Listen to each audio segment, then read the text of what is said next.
আসসালামু আলাইকুম। এটিএন বাংলা সংবাদে সবাইকে স্বাগত জানাচ্ছি রোকসানা মিম। শুরুতে বিআরবি কেবল সংবাদ শিরোনাম।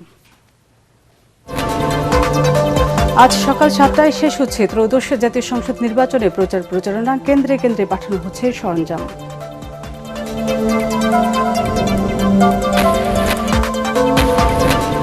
1% কমিয়ে বাংলাদেশের উপর 19% শুল্ক হার নির্ধারণ। যুক্তরাষ্ট্রের নতুন বাণিজ্য চুক্তি স্বাক্ষর।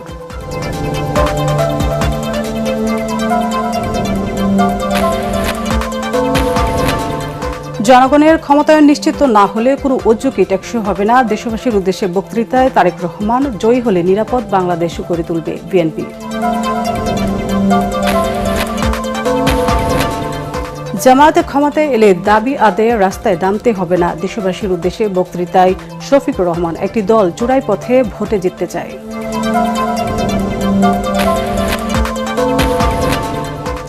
নির্বাচন চলাকালে ভোট কেন্দ্রের 400 গজের মধ্যে মোবাইল ফোন ব্যবহারে নিষেধাজ্ঞা প্রত্যাহারের সিদ্ধান্ত ইসির। আচরণবিধি লঙ্ঘন নিয়ে রাজনৈতিক দলগুলোর পাল্টাপাল্টি অভিযোগ। এবং অতীতের মতো পুলিশ এবার ব্যবহার হবে না। DMP commissioner. নির্বাচন উপলক্ষে সারা দেশের 489টি উপজেলায় 37,000-এরও অধিক বিজেপি মোতায়েন। DG BJP. শুনছিলেন বিআরবি কেবল সংবাদ শিরোনাম। এবার বিস্তারিত। আজ সকাল 7টায় শেষ হচ্ছে ত্রয়োদশ জাতীয় সংসদ নির্বাচনে প্রচারণা। নির্বাচনকে সামনে রেখে বিভিন্ন দল ও স্বতন্ত্র প্রার্থীরা প্রচারণার শেষ দিনে মেতে ওঠেন উৎসবের আমেজে। রাজধানীর নির্বাচনী এলাকাগুলিতে শেষ সময়ে ভোটারদের দৃষ্টি আকর্ষণের চেষ্টা করেন প্রার্থীরা। মিজান শাহজাহানের রিপোর্ট। প্রার্থী কর্মী সমর্থকদের মিছিল মিটিংয়ে উৎসবমুখর রাজধানীর অলিগলি। উত্তরায় দিনভর জনসংযোগ করেন ঢাকা 18 আসনে বিএনপির প্রার্থী এস.এম. জাহাঙ্গীর হোসেন। নতুন বাংলাদেশ বিনির্মাণের জন্য, একটা মানবিক বাংলাদেশ বিনির্মাণের জন্য আপনাদের এই ভোটটা অতীব গুরু। আপনার একটা ভোট অনেক জরুরি। সেই ভোট, যেই ভোট পারে আগামী দিনে একটি মানবিক বাংলাদেশ গড়তে। একই আসনে নারী সমাবেশ করেছেন 11 দলীয় জোটের প্রার্থী এনসিপির সিনিয়র যুগ্ম আহ্বায়ক আরিফুল ইসলাম আদিব। পরে মিছিল নিয়ে উত্তরার বিভিন্ন গুরুত্বপূর্ণ সড়ক প্রদক্ষিণ করেন তারা। লেভেল প্লেইং ফিল্ড আমাদের এখানে নেই। আমরা দেখেছি ইতিমধ্যে আমাদের প্রতিদ্বন্দ্বী দল তারা আমাদের বোনদেরকে কাজে ডিস্টার্ব করতেছে। ঢাকা 11 আসনে জনসংযোগ করেন বিএনপির প্রার্থী ডক্টর এম.এ. কাইয়ুম। তার নির্বাচনী এলাকায় ধানের শীষের পক্ষে জোয়ার বইছে বলে দাবি করেন তিনি। বাইরে আমরা যারা থাকব সকলে রিজাল্ট না দেওয়া পর্যন্ত শক্ত অবস্থানে থাকবেন। এদিকে ঢাকা 12 আসনের কারওয়ান বাজারে সমাবেশ করেছেন স্বতন্ত্র প্রার্থী সাইফুল আলম নীরব। ঢাকা 15 আসনে প্রচারণার শেষ দিনে জনসংযোগ করেন বিএনপির প্রার্থী শফিকুল ইসলাম খান মিল্টন। এদিকে ঢাকা 14 আসনে জনসংযোগে ব্যস্ত সময় কাটান বিএনপির প্রার্থী সানজিদা ইসলাম তুলি। একই আসনে প্রচারণা চালিয়েছেন স্বতন্ত্র প্রার্থী এস.এ. সিদ্দিক সাজু ও জামাতের প্রার্থী barrister Mir Ahmad Bin Kashem Arman. Level playing field ensure করা প্রয়োজন। যদি না হয় শহীদের রক্ত এবং এত আত্মদান নিরর্থক প্রমাণিত হবে। সংসদের এক অধিবেশন থেকে আরেক অধিবেশনের মধ্যে 60 দিনের বেশি বিরতি থাকে না। তবে এবার ভিন্ন বাস্তবতায় গত 18 মাস বসেনি সংসদ অধিবেশন। 12 ফেব্রুয়ারি ভোটের মধ্য দিয়ে 299 জন সংসদ সদস্য নির্বাচিত হয়ে আসবেন। শেরপুরে একজন প্রার্থীর মৃত্যুজনিত কারণে স্থগিত আসনটিতে পরবর্তীতে উপনির্বাচন হবে। দেশবাসী বলছেন তারা এমন একটি প্রাণবন্ত কার্যকর সংসদ দেখতে চান যেখানে সরকারি দল, বিরোধী দল ও স্বতন্ত্র সংসদ সদস্যরা দেশের জন্য কাজ করবেন, গণতন্ত্রের জন্য কথা বলবেন। মিজান শাহজাহান, এটিএন বাংলা, জাতীয় সংসদ ভবন, ঢাকা। এদিকে জাতীয় সংসদ নির্বাচন ও গণভোটের ব্যালট পেপার সহ অন্যান্য সরঞ্জাম গতকাল থেকে কেন্দ্রে কেন্দ্রে পাঠানো শুরু হয়েছে। পার্বত্য চট্টগ্রামে দুর্গম এলাকায় ব্যবহার হচ্ছে হেলিকপ্টার। খুলনায় 6টি আসনে 9টি উপজেলার সরঞ্জাম জেলা প্রশাসকের কার্যালয়ে ট্রেজারি শাখা থেকে নির্বাচনী কার্যক্রম পরিচালনার দায়িত্বে থাকা কর্মকর্তাদের কাছে হস্তান্তর করা হয়। খাগড়াছড়ি অতি দুর্গম 3টি ভোট কেন্দ্রে হেলিকপ্টার যোগে নির্বাচনী সরঞ্জাম পাঠানো হয়। কেন্দ্রগুলো হল দীঘিনালা উপজেলার নারায়ণছড়ি এবং লক্ষ্মীছড়ি উপজেলার শুকনাছড়ি ও ফোতাছড়ি ভোট কেন্দ্র। এ সময় হেলিকপ্টারের মাধ্যমে সংশ্লিষ্ট নির্বাচনী কর্মকর্তা, আইন শৃঙ্খলা বাহিনীর সদস্যেরও ভোট কেন্দ্রগুলিতে পৌঁছে দেওয়া হয়েছে। এদিকে বান্দরবানের মিয়ানমার সীমান্ত সংলগ্ন দুর্গম 11টি কেন্দ্রেও হেলিকপ্টারের মাধ্যমে নিয়ে যাওয়া হয়েছে নির্বাচনী সরঞ্জাম ও সংশ্লিষ্টদের।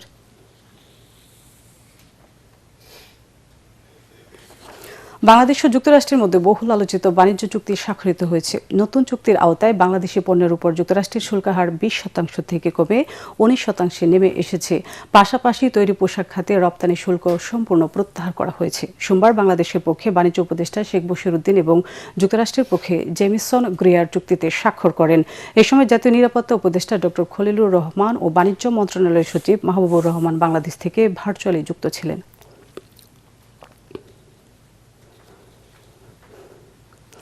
জনগণের সমর্থন পেলে জনগণের কাছে দায়বদ্ধ সরকার গঠন করবে বিএনপি বলে জানিয়েছেন তারেক রহমান। 12 ফেব্রুয়ারি জাতীয় নির্বাচন ও গণভোট উপলক্ষে জাতির উদ্দেশ্যে দেয়া ভাষণে তিনি বলেন, দুর্নীতি দমন করে দেশে পুনরায় আইনের শাসন প্রতিষ্ঠায় বিএনপির অঙ্গীকার। অতীতের রাষ্ট্র পরিচালনার সময় হওয়া ভুল ত্রুটির জন্য জাতির কাছে দুঃখ প্রকাশ করে বিএনপি চেয়ারম্যান বলেন, ভুল থেকে শিক্ষা নিয়ে ভবিষ্যৎ প্রজন্মের জন্য নিরাপদ বাংলাদেশ গড়ে তোলা হবে। প্রতিটি নাগরিকের হারানো রাজনৈতিক ক্ষমতা পুনরুদ্ধারের জন্য আগামী 12 ফেব্রুয়ারি নির্বাচন একটি বড় সুযোগ। প্রিয় দেশবাসী, এই উপলব্ধি এবং বাস্তবতাকে সামনে রেখে দেশের নাগরিকদের রাজনৈতিক এবং অর্থনৈতিক ক্ষমতা নিশ্চিত করার লক্ষ্যে ইতিমধ্যেই বিএনপির নির্বাচনী ইশতেহার ঘোষণা করা হয়েছে। ধানের শীষের বিজয়ের অর্থ স্বাধীন সার্বভৌম তাবেদার মুক্ত বাংলাদেশ। অতীতে আপনাদের সমর্থনে বিএনপি একাধিকবার রাষ্ট্র পরিচালনার দায়িত্ব পালন করেছে। দেশ পরিচালনা করতে গিয়ে সেই সময় কোনো কোনো ক্ষেত্রে হয়তো আমাদের অনিচ্ছাকৃত কিছু ভুল ত্রুটি হয়েছে। সেজন্য আমি দেশবাসীর কাছে আন্তরিকভাবে দুঃখ প্রকাশ করছি। অতীতের ভুল থেকে শিক্ষা নিয়ে অর্জনগুলোকে অবলম্বন করে বর্তমান এবং ভবিষ্যৎ প্রজন্মের জন্য একটি নিরাপদ বাংলাদেশ গঠনের জন্য আগামী 12 ফেব্রুয়ারি জাতীয় নির্বাচনে আবারও আমি আপনাদের সমর্থন চাই। 12 ফেব্রুয়ারি ধানের শীষ বিজয়ী হলে কঠোর হাতে দুর্নীতি দমন ও আইন শৃঙ্খলা পরিস্থিতি নিয়ন্ত্রণের ঘোষণা দিয়েছেন বিএনপির চেয়ারম্যান তারেক রহমান। রাজধানীতে দলীয় প্রার্থীদের সমর্থনে বিভিন্ন সমাবেশে অংশ নিয়ে দুর্নীতি অপকর্মের সাথে জড়িত অপরাধী যে দলেরই হোক তাদের ছাড় দেওয়া হবে না বলে হুঁশিয়ারি দেন তিনি। দেশবাসীকে সতর্ক থাকার আহ্বান জানিয়ে তারেক রহমান বলেন, একটি দল ভোট কারচুপির জন্য নকল সিল বানাচ্ছে, অন্যদিকে মানুষকে অবাস্তব প্রতিশ্রুতি দিয়ে জনগণকে বিভ্রান্ত করার চেষ্টা করছে। বিজয়ী হয়ে সবাইকে নিয়ে রাষ্ট্র পুনর্গঠন করার ঘোষণা দেন বিএনপি চেয়ারম্যান। বিস্তারিত জানাচ্ছেন মইনুল আহসান।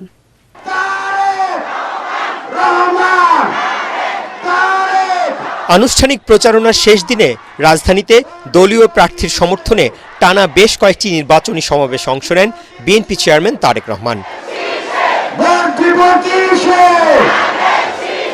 সকাল থেকে শুরু হয়ে রাত পর্যন্ত রাজধানীর এক প্রান্ত থেকে আরেক প্রান্তে সবার আগে বাংলাদেশ লেখা লাল সবুজের বাস নিয়ে ছুটে চলেন বিএনপি প্রধান। এর শুরুটা হয় সোমবার সকালে নিজ নির্বাচনী এলাকা ঢাকা 17 আসনের বনানী খেলার মাঠে সমাবেশে যোগ দেওয়ার মধ্য দিয়ে। বনানী, গুলশান ও আশপাশের এলাকা থেকে আসা নেতাকর্মীদের উপস্থিতি ধানের শীষের পক্ষে স্লোগানে মুখরিত হয়ে ওঠে পুরো সমাবেশ স্থল।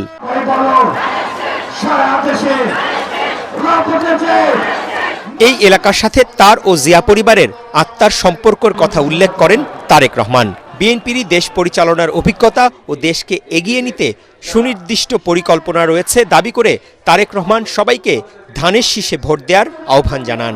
আমরা স্বৈরাচারকে বিদায় করব, এই দেশের মানুষ এখন আমাদের সামনে কাজে হাত দিতে হবে। কি সেই কাজ? সেই কাজ হচ্ছে রাষ্ট্র পুনর্গঠনের কাজে হাত দিতে হবে। পরে ঢাকা 10 আসনে বিএনপি প্রার্থীর সমর্থনে কলাবাগান মাঠের সমাবেশে যোগ দেন তারেক রহমান। ভর দুপুরের প্রখর রোদ উপেক্ষা করে আসা নেতাকর্মী আর উপস্থিত জনতার উদ্দেশ্যে বক্তব্য রাখতে গিয়ে তিনি বলেন, নির্বাচন নিয়ে এখনো নানা ষড়যন্ত্র চলছে, তাই সতর্ক থাকতে হবে। নির্বাচন নিয়ে কিন্তু একটি মহল ষড়যন্ত্র শুরু করেছে। তাদের লোকজন বিভিন্ন মানুষকে গিয়ে বিভ্রান্ত করার চেষ্টা করছে, বিশেষ করে মা বোনদেরকে গিয়ে বিভিন্ন প্রতিশ্রুতি দিচ্ছে, যেই প্রতিশ্রুতিগুলা বায়বীয় প্রতিশ্রুতি।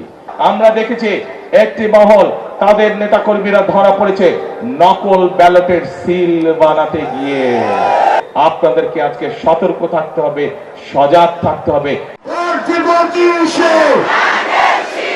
রাজধানীর অন্যতম আলোচিত সংসদীয় আসন ঢাকা ৮-এর পীরজঙ্গি মাজার এলাকায় বিশাল সমাবেশে মির্জা আব্বাসের হাতে ধানের শীষ তুলে দিয়ে তারেক রহমান বলেন, দুর্নীতি দুঃশাসনের মাধ্যমে ফ্যাসিস্ট সরকার দেশকে ধ্বংস করে দিয়ে গেছে। এই অবস্থা থেকে দেশকে রক্ষা করতে হবে। কঠোর হস্তে দুর্নীতির লাগাম আমরা ইনশাল্লাহ আগামী বিএনপি সরকার টেনে ধরবে। অর্থাৎ দুর্নীতি এবং আইন শৃঙ্খলা এটির সাথে কোনো কম্প্রোমাইজ নেই। যে দুর্নীতি করে সে দুর্নীতিবাদ, সে কোনো দলের নয়। যে আইন শৃঙ্খলা ভঙ্গ করে মানুষকে কষ্ট দেয় সে কোনো দলের হতে পারে না, সে অপরাধী। কাজে আইন এদের ক্ষেত্রে আইনের গতিতে চলবে। বিকেলে বাসাবো তরুণ সংঘ মাঠে ঢাকা ৯-এর প্রার্থী হাবিবুর রহমান হাবিব, পরে যাত্রাবাড়ির শহীদ ফারুক রোডে সমাবেশে ঢাকা ৫-এর বিএনপি প্রার্থী নবিউল্লাহ নবীর হাতে দলীয় প্রতীক তুলে দিয়ে ধানের শীষে ভোট দেওয়ার আহ্বান জানান তারেক রহমান। আনুষ্ঠানিক প্রচারণার শেষ দিন বিএনপি চেয়ারম্যান তারেক রহমান রাজধানীর বিভিন্ন জনসভায় প্রতিপক্ষের সমালোচনার জবাব যেমনি দিয়েছেন, তেমনি আগামী দিনে সরকার গঠন করতে পারলে তার দলের পরিকল্পনাও দেশবাসীর সামনে তুলে ধরেছেন। 12ই ফেব্রুয়ারি ধানের শীষকে বিজয়ী করার আহ্বান জানিয়ে তারেক রহমান বললেন, তাহলে 13ই ফেব্রুয়ারি থেকে সমস্ত দেশের মানুষকে নিয়ে নতুন বাংলাদেশ গড়ে তোলার কাজ শুরু করতে চায় তার দল। ধানের শীষের প্রার্থী ইশরাক হোসেন, তার হাতে আমি আজকে আনুষ্ঠানিকভাবে ধানের শীষ তুলে দিলাম। এছাড়াও ঢাকা দক্ষিণ সিটি কর্পোরেশনের বেশ কয়েকটি আসনে দলীয় প্রার্থীদের পক্ষে আয়োজিত সমাবেশে অংশ নেন বিএনপি চেয়ারম্যান। শুধু ভোট দিলেই চলবে না, ভোট দেওয়ার সাথে সাথে আমাদেরকে দেশ গঠনের কাজে হাত দিতে হবে। মইনুল আহসান, এটিএন বাংলা, ঢাকা। ধানের শীষের প্রার্থী ইশরাক হোসেন। জামাত ইসলামী ক্ষমতায় এলে দাবি আদায়ে জনগণকে রাস্তায় নামতে হবে না বলে মন্তব্য করেছেন দলটির আমির ডাক্তার শফিকুর রহমান। বাংলাদেশ টেলিভিশনে দেশবাসীর উদ্দেশ্যে দেওয়া বক্তব্যে তিনি কথা বলেন। এ সময় তিনি আরও বলেন, বিভেদ ও বিভাজনের রাজনীতিমুক্ত দেশ তরুণদের হাতে তুলে দিতে চায় জামাত ও 11 দলীয় জোট। ক্ষমতায় এলে নারীদের সর্বক্ষেত্রে নিরাপত্তা দেওয়ার কথাও জানান তিনি। গণভোটে হ্যাঁ এর পক্ষে রায় দিলে সংস্কার পূর্ণতা পাবে বলেও জানান ডাক্তার শফিকুর রহমান। যে লুটেরা গোষ্ঠীকে আমরা নিয়ন্ত্রণ করতে পারিনি সেসব সমস্যার সমাধান এবং লুটেরা গোষ্ঠীর নিয়ন্ত্রণের সুযোগ হচ্ছে আগামী নির্বাচন। তাই জনগণকে ঠিক করতে হবে আমরা আমাদের নিজেদের জন্য, আমাদের তরুণ প্রজন্মের জন্য, আমাদের নারীদের জন্য, বয়স্ক মানুষের জন্য, প্রান্তিক জনপদের জন্য, শ্রমিকের জন্য, উদ্যোক্তাদের জন্য কোন বাংলাদেশ চাই। আপনাদের অধিকার রক্ষার লড়াইয়ে আমাদের সঙ্গে হন। একটি উন্নত ও আধুনিক দেশ গড়ার কারিগর হিসাবে আমাদের নির্বাচিত করুন। প্রিয় দেশবাসী, আমরা মনে করি সমাজে ন্যায় বিচার ও ইনসাফ প্রতিষ্ঠা করতে হলে সকলকে মর্যাদা দিতে হবে এবং সকলের মানবাধিকার সুরক্ষা করতে হবে। একটি দল নির্বাচনে হেরে যাওয়ার ভয়ে চোরাই পথে ক্ষমতায় যাবার নীল নকশা তৈরি করছে বলে অভিযোগ করেছেন জামাতে ইসলামীর আমির ডাক্তার শফিকুর রহমান। সরকারি আমলাদের হুঁশিয়ারি করে তিনি বলেন, ইলেকশন ইঞ্জিনিয়ারিংয়ের চেষ্টা করা হলে কাউকে ক্ষমা করা হবে না। ঢাকা 13 আসনে 11 দলীয় জোটের প্রার্থী মামুনুল হকের নির্বাচনী জনসভায় তিনি এসব কথা বলেন। এ সময় 12ই ফেব্রুয়ারি ভোটকেন্দ্র পাহারা দেওয়ার আহ্বান জানান এনসিপির আহ্বায়ক নাহিদ ইসলাম। বিস্তারিত জানাচ্ছেন ইয়াসিন রানা। 11 দলীয় জোটের নির্বাচনী প্রচারণায় সরগরম রাজধানী। দাঁড়িপাল্লা, শাপলাকুলি, রিকশার প্রচারণা, গণসংযোগ মিছিলে উৎসব আমেজ বিরাজ করছে। মোহাম্মদপুর কেন্দ্রীয় ঈদগাহ মাঠে ঢাকা 13 আসনের প্রার্থী বাংলাদেশ খেলাফত মজলিসের আমির মাওলানা মামুনুল হকের নির্বাচনী জনসভায় যোগ দেন জামাতের আমির ডাক্তার শফিকুর রহমান। কেউ যদি এই ভোট কেন্দ্র দখলের চেষ্টা করে, কেউ যদি কারচুপি করার চেষ্টা করে, বাংলাদেশ আবার জোড়ায় নেমে আসবে। জনসভায় এনসিপির আহ্বায়ক নাহিদ ইসলাম বলেন, ইলেকশন ইঞ্জিনিয়ারিং হলে ফ্যাসিস্ট হাসিনার নির্বাচন কমিশনের মতো এই কমিশনেরও একই পরিণতি হবে। বাংলাদেশের জনগণের অধিকার রক্ষা করবেন, গণতন্ত্রকে নিশ্চিত করবেন। মনে রাখবেন, গণ অভ্যুত্থানের হাজারো শহীদের, হাজারো মানুষের রক্তের উপরে দিয়ে এই নির্বাচন হচ্ছে। এর সাথে বিশ্বাসঘাতকতা করলে বাংলাদেশের মানুষ আপনাদের কোনোদিন ক্ষমা করবে না, করবে না, করবে না। সন্ত্রাস চাঁদাবাজ মুক্ত ঢাকা 13 আসন গড়ার প্রত্যয় জানিয়ে মামুনুল হক বলেন, শীর্ষ সন্ত্রাসীরা একটি দলের পক্ষ হয়ে কাজ করছে। 11 দলের কর্মীদের ভয় দেখানো হচ্ছে বলেও অভিযোগ করেন তিনি। 11 দলীয় জোটের যেই গণজোয়ার সৃষ্টি হয়েছে, এসে দেখুন আমাদের ঢাকা 13 আসন মোহাম্মদপুর আদাবরেও সেই গণজোয়ারের ধাক্কা লেগেছে। তাই আজ প্রতিটি পাড়ায় পাড়ায় মহল্লায় মহল্লায় মানুষ রিক্সা প্রতীক নিয়ে উল্লাস করছে। উৎসব মুখর পরিবেশে 12ই ফেব্রুয়ারি গণভোটে হ্যাঁ এবং রিক্সা মার্কার প্রতীকে সিল মারার জন্য অধীর আগ্রহ নিয়ে অপেক্ষা করছে। একটি দল হারার ভয়ে চোরাই পথে ক্ষমতায় যেতে চায় বলে মন্তব্য করেন জামায়াতের আমির ডাক্তার শফিকুর রহমান। একটা পক্ষ, একটা মহল নির্বাচনে হেরে যাওয়ার ভয়ে তারা একবারেই হতাশ হয়ে পড়েছে এবং হতাশা থেকে তারা এখন চূড়াই পথেই নির্বাচনকে হাইজ্যাক করার চিন্তা করছে। গুন্ডাদেরকে লেলিয়ে দেওয়া হচ্ছে, অস্ত্রের ভান্ডার গড়ে তোলা হয়েছে, ভোট কেন্দ্র অন্যায়ভাবে দখল করে মানুষের ভোট কেড়ে নেওয়ার পায়তারা করা হচ্ছে। আমরা স্পষ্টভাবে বলে দিচ্ছি, জুলাই যোদ্ধারা ঘুমিয়ে পড়ে নাই, তারা এখনো জেগে আছে। তাদের সমস্ত অপকর্ম ইনশাআল্লাহ আমরা প্রতিহত করে দেব। এ সময় সরকারি আমলাদের হুঁশিয়ার করে তিনি বলেন, ইলেকশন ইঞ্জিনিয়ারিং করলে কাউকে ক্ষমা করা হবে না। সরকারের কিছু আমলা, কিছু সচিব, কিছু অসৎ লোক এখনো দলবাজি করছেন, বিভিন্ন জায়গায় বিভিন্ন ক্যান্ডিডেটকে জিতিয়ে আনার চেষ্টা করছেন। ক্যান্ডিডেট জিতবে বা পরাজিত হবে সেটা জনগণের ভোটে। আপনি কে? আপনাকে কে এই দায়িত্ব দিয়েছে? মনে রাখবেন, ক্ষমা বারবার পাবেন না। অপরাধ করে অতীতে ক্ষমা পেয়েছেন, আগামীতে সেই ক্ষমা করা হবে না। যদি আবার ফ্যাসিবাদের দিকে দেশকে ঠেলে দেওয়ার কেউ দুঃসাহস করেন, জুলাইতে যেমন ফ্যাসিবাদে রুখে দেওয়া হয়েছে, আগামীতেও সেই ফ্যাসিবাদে রুখে দেওয়া হবে ইনশাআল্লাহ। 11 দলের পক্ষে জনগণ ঐক্যবদ্ধ জানিয়ে জামায়াতের আমির শফিকুর রহমান বলেন, এবার ভোট বিপ্লবের মাধ্যমে জনগণের বিজয় হবে। পরে মিছিল, শোডাউন সহ রিক্সা প্রতীক নিয়ে ঢাকা 13 আসনের বিভিন্ন রাস্তায় প্রচারণা চালান মাওলানা মামুনুল হক। এদিকে বিকেলে আগারগাঁও তালতলা থেকে নির্বাচনী মিছিলের আয়োজন করেন ঢাকা 15 আসনের জামাতের প্রার্থী ডাক্তার শফিকুর রহমান। এতে অংশ নিয়ে প্রচারণা চালান তিনি। 12 ফেব্রুয়ারি ভোট বিপ্লবের মাধ্যমে দাঁড়িপাল্লার বিজয় হবে বলে জানান শফিকুর রহমান। ইয়াসিন রানা, এটিএন বাংলা, ঢাকা। সকলের দাবি প্রেক্ষিতে নির্বাচন চলাকালে ভোট কেন্দ্রের 400 গজের মধ্যে মোবাইল ফোন ব্যবহারের নিষেধাজ্ঞা প্রত্যাহারের সিদ্ধান্ত নিয়েছে ইসি। এর আগে নির্বাচন কমিশন এক প্রজ্ঞাপনের মাধ্যমে ভোট কেন্দ্রের আশপাশে মোবাইল ফোন ব্যবহারের নিষেধাজ্ঞা জারি করে। এর প্রেক্ষিতে বিভিন্ন সামাজিক সংগঠন, সাংবাদিক, রাজনীতিবিদ, পেশাজীবী ও ছাত্র সংগঠনগুলো প্রতিবাদ জানালে শেষ পর্যন্ত ইসি তার সিদ্ধান্ত থেকে সরে আসে। এদিকে আচরণবিধি লঙ্ঘনের অভিযোগ নিয়ে বিভিন্ন রাজনৈতিক দলের প্রতিনিধিরা নির্বাচন ভবনে প্রধান নির্বাচন কমিশনারের সাথে সাক্ষাৎ করেন। বিস্তারিত জানাচ্ছেন সৈয়দ রিয়াজ। গণভোট ও 13তম জাতীয় সংসদ নির্বাচনের প্রচারণার শেষ দিনে রাজধানীর আগারগাঁওয়ের নির্বাচন ভবনে প্রধান নির্বাচন কমিশনারের সাথে সাক্ষাৎ করেন টিআইবির নির্বাহী পরিচালক ও মানবাধিকার কর্মী খুশি কবির। পরে সাংবাদিকদের তারা বলেন, দেশের আদিবাসী ও সংখ্যালঘু সহ নারী ভোটাররা নির্বাচনকালীন সময়ে ঝুঁকির মধ্যে আছে। যে সমস্ত মানুষগুলো প্রান্তিক অবস্থায় আছে বা দুর্বল অবস্থায় আছে, বিশেষ করে যারা প্রতিবন্ধী, তাদের বিভিন্ন ধরনের ঝুঁকির সম্মুখীন। এইগুলো নিয়ে আমরা আলোচনা করতে চাচ্ছিলাম যে কিভাবে এটা কাটানো যায়, কিভাবে মানুষ যেন ভোট দিতে পারে। নির্বাচনে অংশগ্রহণকারী রাজনৈতিক দলগুলোর মধ্যে জামায়াত নেতৃত্বাধীন 11 দলীয় নির্বাচনী জোট, ইসলামী আন্দোলন ও স্বতন্ত্র প্রার্থীদের প্রতিনিধিরাও প্রধান নির্বাচন কমিশনারের সাথে সাক্ষাৎ করে বিভিন্ন আসনের অসঙ্গতিগুলো তুলে ধরেন। যে সমস্ত আসনগুলো নিয়ে বা যে সমস্ত এলাকাগুলো নিয়ে আশঙ্কা আছে যে বড় আকারে কিছু হতে পারে, সেই সমস্ত ব্যাপারে বিশেষ নজরদারির কথা আমরা বলেছি। 5-6 দিন যাবৎ দেখা যাচ্ছে যে আইন শৃঙ্খলা প্রয়োগকারী সংস্থা রাত্রে গিয়ে মানুষের ঘর ভাঙছে, মানুষকে অ্যারেস্ট করছে। এই কথাটাই আমি এখানে বলতে এসেছিলাম। মানুষের মধ্যে এখনো যেটা আশঙ্কা রয়েছে আইন শৃঙ্খলা পরিস্থিতির ব্যাপার, সামনেই তো যে 2টা দিন আছে, এই সময়টাতে আইন শৃঙ্খলা রক্ষাকারী বাহিনী কতটুকু নিয়ন্ত্রণ করতে পারবে, এটা আমাদের যথেষ্ট শঙ্কা রয়েছে। এর আগে সাদিক কাইয়ুমের নেতৃত্বে ঢাকা বিশ্ববিদ্যালয় কেন্দ্রীয় ছাত্র সংসদ ডাকসুর একটি প্রতিনিধি দল প্রধান নির্বাচন কমিশনারের সাথে সাক্ষাৎ করেন। ইতিমধ্যে যে বিএনসিসির কে বাতিল করা হয়েছে, সেটা যেন আবার নতুনভাবে সিদ্ধান্তটা পরিবর্তন করা হয়। পরে ইসি সচিব জানান, ভোট কেন্দ্রে মোবাইল ব্যবহার করা যাবে না এমন সিদ্ধান্ত থেকে সরে এসেছে নির্বাচন commission.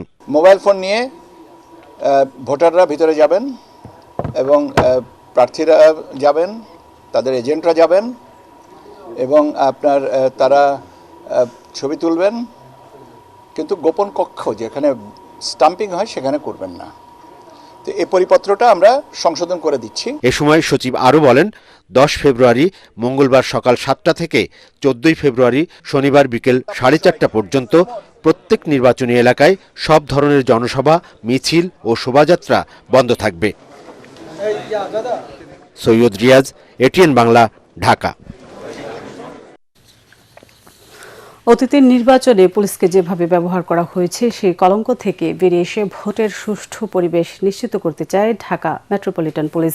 DMP commissioner Sheikh Mohammad Sajjad Ali বলেন, ভোটাররা যাতে নির্বিঘ্নে ভোট কেন্দ্রে যেতে পারেন সেই জন্য নিচ্ছিদ্র নিরাপত্তা ব্যবস্থা জোরদার করা হবে। ঢাকায় 37টি ভোট কেন্দ্রকে ঝুঁকিপূর্ণ ঘোষণা করে বাড়তি নিরাপত্তা নেওয়া হচ্ছে বলেও জানান তিনি। মনির হোসেন তপুর রিপোর্ট। ত্রয়োদশ জাতীয় সংসদ নির্বাচনকে ঘিরে যে কোনো অনাকাঙ্ক্ষিত পরিস্থিতি নিয়ন্ত্রণে মহানগরীতে বিশেষ নিরাপত্তা হাতে নিয়েছে ডিএমপি। 25,000 পুলিশ সদস্যকে দেওয়া হয়েছে প্রশিক্ষণ। মাঠে থাকবে ডিএমপির special reserve force, bomb disposal unit ও ডগ স্কোয়াড। মিন্টো রোডে মিডিয়া সেন্টারে সংবাদ সম্মেলনে ডিএমপি কমিশনার জানান, পুলিশ কোনো দলের না, সুষ্ঠু নির্বাচন অনুষ্ঠানের জন্য নিরপেক্ষভাবে কাজ করবেন তারা।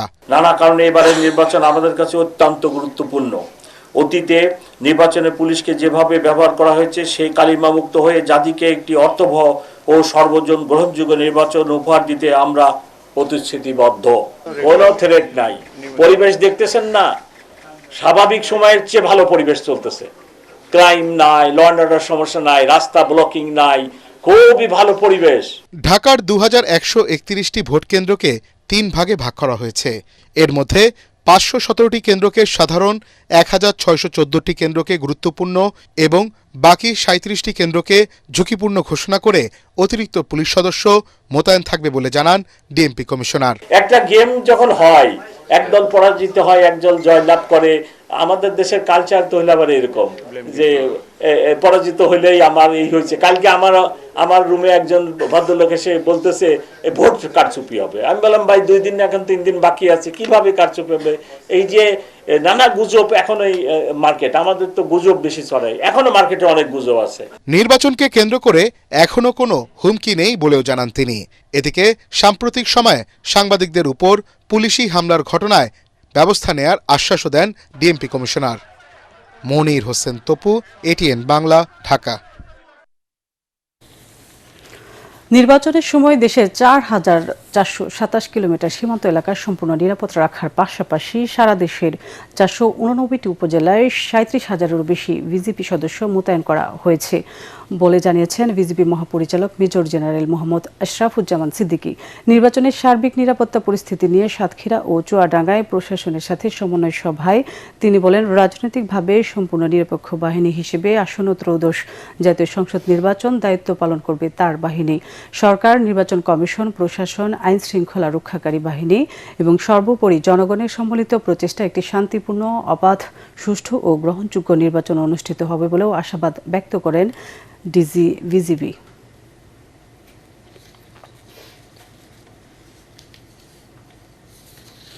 দর্শক, এখন দেখবেন সালাম স্টিল ভোটের গাড়ি। করিমগঞ্জ ও তাড়াইল উপজেলা নিয়ে গঠিত কিশোরগঞ্জ 3 আসন অনুন্নত যোগাযোগ ব্যবস্থা আর স্বাস্থ্য ও শিক্ষার খাতের উন্নতি না হওয়ায় ক্ষোভ রয়েছে এখানকার বাসিন্দাদের মাঝে। নির্বাচনে জিতলে এবার এলাকার উন্নয়নে প্রতিশ্রুতি দিচ্ছেন প্রার্থীরা। কিশোরগঞ্জ ঘুরে এসে জানাচ্ছেন সাজ্জাদ জাহান। তাড়াইল ও করিমগঞ্জ উপজেলা নিয়ে গঠিত কিশোরগঞ্জ 3 আসনের মানুষের জীবনে উন্নয়নের ছোঁয়া লাগেনি। এখানকার অধিকাংশ বাসিন্দার পেশা কৃষি। রাস্তার দুপাশ জুড়ে কেবলই দেখা মেলে বিস্তীর্ণ কৃষি জমি। অনুন্নত যোগাযোগ ব্যবস্থা আর শিক্ষা ও স্বাস্থ্য খাতের অবহেলায় নিমজ্জিত এখানকার বাসিন্দারা। কিশোরগঞ্জের এই আসনটি দীর্ঘ 15 বছর জাতীয় পার্টির দখলে থাকলেও এখান থেকে নির্বাচিত বিএনপির সাবেক শিক্ষামন্ত্রী ডক্টর এম ওসমান ফারুক প্রচারণা চালাচ্ছেন জোরে সোরে। প্রতিশ্রুতি দিচ্ছেন নির্বাচিত হলে শিক্ষা ও স্বাস্থ্য খাতের সাথে যোগাযোগ ব্যবস্থার উন্নয়ন করবেন। অতীতে যেটা হয়েছে সেটা ঢাকাতে বড় বড় হাইওয়েজ, সুপার হাইওয়েজ ইত্যাদি করা হচ্ছে, এটা চোখ দেখানো। ওটার উপকার আছে, প্রয়োজন আছে, কিন্তু তার চেয়ে বেশি প্রয়োজন ঢাকার বাইরে যে গ্রামাঞ্চলগুলো রয়েছে, কারণ সেখান থেকে তো আপনার মালামাল সরবরাহ করা, মানুষজনের আসা যাওয়া এগুলো খুবই নিকৃষ্ট অবস্থায় রয়েছে বলে মনে করি। যে আমি যদি সুযোগ হয় ওইদিকে একটা এমফেসিস দেবো ইন এ প্ল্যান্ড ওয়ে, এই না যে আমার বাড়ির কাছে রাস্তাগুলো ঠিক করে দিলাম। গ্রামাঞ্চলে টিচার যারা আসে আর কি, তাদের আরও ট্রেনিং দরকার, এইটা আমি মনে করি সবচেয়ে বেশি। অপরদিকে 11 দলীয় জোটের প্রার্থী নিজের যোগ্যতা ও সাবেক রাষ্ট্রপতি আব্দুল হামিদের আত্মীয়তার সুবাদে ডাক্তার জেহাদ খান আওয়ামী লীগের ভোট ব্যাংকে পুঁজি করে জয়ের ব্যাপারে আশাবাদ ব্যক্ত করছেন। কোনো ক্ষতি করে না কারো ক্ষতি, তাকে যদি মামলা দেওয়া হয়, তাকে যদি অনর্থক হয়রানি করা হয়, আমাকে যারা ব্যক্তিগতভাবে চিনে তারা সবাই জানে যে উনি এই কাজ করবেন। এই হিসাবে আমি আশা করি নীরব একটা ভোট ব্যাংক আছে যারা এই গত 1 বছরের সাফারিং এর কারণে তারা আমাকে ভোট দেবে। এটা আওয়ামী লীগেরও আছে, জাতীয় পার্টিরও আছে এবং অন্যান্য ছোটখাটো দলেরও আছে। নির্বাচনের মাধ্যমে জয়ী প্রার্থীরা আগামীতে কিশোরগঞ্জের উন্নয়নে ভূমিকা রাখবেন এমনটাই প্রত্যাশা বাসিন্দাদের। সাজ্জাদ জাহান, এটিএন বাংলা, কিশোরগঞ্জ। সালাম স্টিল ভোটের গাড়ি নিয়ে হবিগঞ্জে আছেন সহকর্মী মনির হোসেন তপু, তিনি জানাচ্ছেন সেখানকার ভোটের হালচাল। সালাম স্টিল ভোটের গাড়ি নিয়ে আমরা আছি হবিগঞ্জে। এ জেলার মাধবপুর এবং চুনারুঘাট উপজেলা নিয়ে গঠিত হবিগঞ্জ 4 আসন। এ জেলায় বলা চলে এখন আমরা বর্তমানে রয়েছি মাধবপুরের তেলিয়াপাড়া এলাকায়। এখানেই মূলত এশিয়া মহাদেশের মধ্যে সবচেয়ে বড় চা বাগান এখানেই রয়েছে। এখানে অসংখ্য শ্রমিক এখানে কাজ করছেন। তবে এখানে যারা চা শ্রমিক রয়েছেন তাদের সাথে আমাদের কথা হয়েছে। তারা যেটি বলছেন, দীর্ঘদিনের যে তাদের যে বঞ্চনা রয়েছে, ন্যায্য অধিকার থেকে তারা বঞ্চিত রয়েছেন এবং তারা বলছেন যে তাদের যে স্থায়ী বসবাসের জন্য তাদের যে একটি ঠিকানা দরকার সেরকম দাবি জানাচ্ছেন। একই সাথে তাদের যারা সন্তান যারা রয়েছেন তাদের যেহেতু পড়াশোনার ক্ষেত্রে তাদের নানা ধরনের বঞ্চনার শিকার হতে হয়, তাদের ক্ষেত্রে তাদের জন্য যেহেতু এখানে পর্যাপ্ত শিক্ষা প্রতিষ্ঠান নেই, সেক্ষেত্রে তারা দাবি জানাচ্ছেন এই হবিগঞ্জ 4 আসন থেকে যিনি নির্বাচিত হবেন তাদের চা শ্রমিকদের নিয়ে যেন তারা ভাবেন এবং তাদের সন্তানদের ভবিষ্যতের জন্য যেন তারা কাজ করেন, এমনটাই প্রত্যাশা এখানকার সাধারণ ভোটারদের। সালাম স্টিল ভোটের গাড়ি নিয়ে এই ছিল আমার কাছে সবশেষ। জাপানের সাথে অর্থনৈতিক অংশীদারি চুক্তির ফলে দেশটির উৎপাদনশীল ও সেবা খাতে বিপুল সংখ্যক বাংলাদেশি কর্মী পাঠানোর নতুন সুযোগ তৈরি হয়েছে। এতে কর্মসংস্থান ও দক্ষতা উন্নয়নে ইতিবাচক প্রভাব পড়বে জানিয়েছেন বাণিজ্য উপদেষ্টা শেখ বশিরউদ্দিন। সচিবালয়ে সংবাদ সম্মেলনে তিনি বলেন, এবারের রমজানে নিত্যপণ্যের দাম স্বাভাবিক থাকবে। হুমায়ুন চিস্তির report. Economic partnership agreement sign করেছি। জাপানের সাথে গত শুক্রবার অর্থনৈতিক অংশীদারি চুক্তি ইপিএ সই করেছে বাংলাদেশ। এই চুক্তির ফলে জাপান তাদের বাজারে ৭,০৭৯টি বাংলাদেশি পণ্যকে শুল্কমুক্ত প্রবেশাধিকার দিয়েছে। বিপরীতে জাপানের ১,০৩৯টি পণ্য বিনা শুল্কে বাংলাদেশে প্রবেশ করবে। এ নিয়ে আয়োজিত সংবাদ সম্মেলনে চুক্তি স্বাক্ষরকে ঐতিহাসিক অর্জন অভিহিত করে বাণিজ্য উপদেষ্টা বলেন, এই চুক্তি দেশের বাণিজ্য খাতকে এগিয়ে নিতে বড় ভূমিকা রাখবে। জেনে খুশি হবেন যে এই চুক্তির প্রক্রিয়ার মধ্যে অলরেডি আমাদের জাপানে মানুষ যাওয়ার প্রবৃদ্ধি হয়েছে কয়েকশো%। বরাবরের মতো আসন্ন রমজানে প্রয়োজনীয় পণ্যের দাম বাড়বে কিনা এমন প্রশ্নে উপদেষ্টা বলেন, গতবারের তুলনায় এবার রমজানে বেশি স্বস্তিতে থাকবে মানুষ। বাট আমরা মনে করি আগামী রমজান গত রমজানের থেকেও ইনশাল্লাহ ভালো হবে। আমরা যে অবস্থায় রেখে যাচ্ছি এই রেখে যাওয়াতে আগামী রমজানে ইনশাল্লাহ সকল কিছুতেই স্বস্তি থাকবে। রাতেই যুক্তরাষ্ট্রের সাথে একটি শুল্ক চুক্তি স্বাক্ষর হতে যাচ্ছে বলে জানান বাণিজ্য উপদেষ্টা। সকলকে অসংখ্য ধন্যবাদ। আসসালামু আলাইকুম। হুমায়ুন চিস্তি, এটিএন বাংলা, ঢাকা। আবারও সালাম স্টিল ভোটের গাড়ির খবর। সালাম স্টিল ভোটের গাড়ি নিয়ে ঝালকাঠি 2 আসনে আছেন প্রতিনিধি এইচ.এম. নাসির উদ্দিন। তিনি জানাচ্ছেন সেখানকার ভোটের হালচাল। সালাম স্টিল ভোটের গাড়ি নিয়ে উপস্থিত হয়েছি ঝালকাঠি 2 আসন, ঝালকাঠি সদর এবং নলছিটি নিয়ে এই 2 আসন গঠিত। এই আসনে বিভিন্ন দলের 8 জন প্রার্থী রয়েছে। তারা 8 জন প্রার্থী মাঠে রয়েছেন এবং ভোটারদের কাছে গিয়ে ভোট প্রার্থনা করেছেন এবং এই আসনে মোট ভোটার সংখ্যা রয়েছে 3,65,300 জন ভোটার রয়েছেন এই আসনে। বিএনপি থেকে যিনি রয়েছেন এই আসনে নারী প্রার্থী ইশতিয়াক সুলতানা ইলেন ভুট্টো রয়েছেন এবং জামাত ইসলাম থেকে রয়েছেন শেখ নিয়ামুল করিম এবং ইসলামী আন্দোলন বাংলাদেশ থেকে রয়েছেন ডাক্তার সিরাজুল ইসলাম সিরাজি। তবে এই 2 আসনে এবার হাড্ডাহাড্ডি লড়াই হবে। জামাত ইসলাম প্রার্থী এবং বিএনপির যে প্রার্থী রয়েছেন এই দুজনের মধ্যে হাড্ডাহাড্ডি লড়াই হবে। আপনারা আরেকটু আমাদেরকে জানিয়েছেন যে এবার যাকে দিয়ে এই এলাকা অবহেলিত যে জেলাটি রয়েছেন এই জেলায় উন্নয়ন কাজ হবে, তাকে এবার ভোট দিয়ে নির্বাচিত করবেন সাধারণ মানুষ। জামাতে ইসলামী প্রতিহিংসার রাজনীতি থেকে বেরিয়ে এসে শান্তি ও সম্প্রীতির রাজনীতি চায় বলে মন্তব্য করেছেন যশোর ২ আসনের দাঁড়িপাল্লা প্রতীকের প্রার্থী ডাক্তার মুসলিউদ্দিন ফরিদ।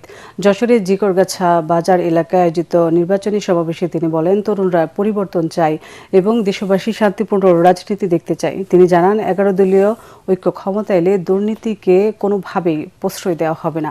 শিক্ষা, চিকিৎসা ও চাকুরি সহ সব ক্ষেত্রে মেধা ও যোগ্যতা ভিত্তিতে অধিকার নিশ্চিত করা হবে। একই সঙ্গে তিনি অভিযোগ করেন, বিভিন্ন এলাকায় জামাতের নেতাকর্মীদের উপর হামলা ও হুমকির ঘটনা ঘটলেও আইনশৃঙ্খলা বাহিনীর তৎপরতায় পরিস্থিতি বর্তমানে স্বাভাবিক রয়েছে।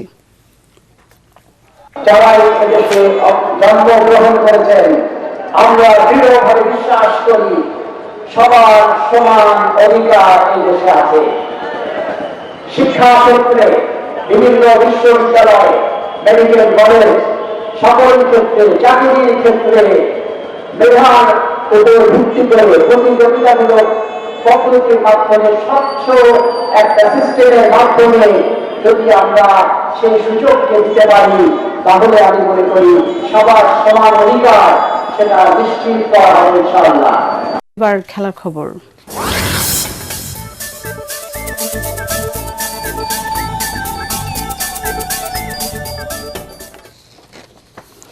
ওমানকে 8 উইকেটে হারিয়ে জয় দিয়ে টি-20 বিশ্বকাপ মিশন শুরু করল জিম্বাবুয়ে। 2 উইকেটে 106 রান তুলে 39 বল হাতে রেখে জয় পায় জিম্বাবুয়ে। ওমানের বিপক্ষে 104 রানের ছোট টার্গেটে নেমে ব্রিয়ান বেটেন ও মারুমানি 19 বলে জিম্বাবুয়ের স্কোরে 30 রান যোগ করে ম্যাচটাকে এক পাশে পরিণত করে।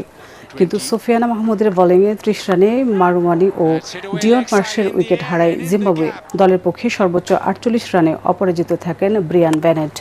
অধিনায়ক ব্র্যান্টন টেলর 31 রানে রিটায়ার্ড হার্ট হন। এর আগে কলম্বোয় টসে হেরে ব্যাটিং করে জিম্বাবুয়ের বোলিং তোপে মাত্র 103 রানে অল আউট হন ওমান। অধিনায়ক বিনায়ক শুল্কা দলের পক্ষে সর্বোচ্চ 28 রান সংগ্রহ করেন। জিম্বাবুয়ান বোলারদের মধ্যে রিচার্ড এনগারাভা, ব্লেসিং মোজারাবানি ও ব্র্যান্ট ইভান্স 3টি করে উইকেট তুলে নেন। শেষ করার আগে বিআরবি কেবল সংবাদ শিরোনামগুলো আরেকবার। সকালে শেষ হলো ত্রয়োদশ জাতীয় সংসদ নির্বাচনের প্রচারণা, কেন্দ্রে কেন্দ্রে পাঠানো হচ্ছে সরঞ্জাম।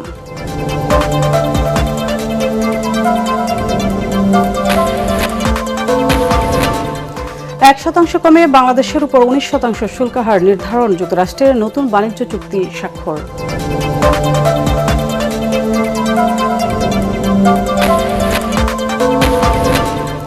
জনগণের ক্ষমতায়ন নিশ্চিত না হলে কোনো উদ্যোগই টেকসই হবে না। দেশবাসীর উদ্দেশ্যে বক্তৃতায় তারেক রহমান, জয়ী হলে নিরাপদ বাংলাদেশ গড়ে তুলবে বিএনপি। জামাত ক্ষমতা এলে দাবি আদায়ে রাস্তায় নামতে হবে না। দেশবাসীর উদ্দেশ্যে বক্তৃতায় শফিকুর রহমান, একটি দল চোরাই পথে ভোটে জিততে চায়।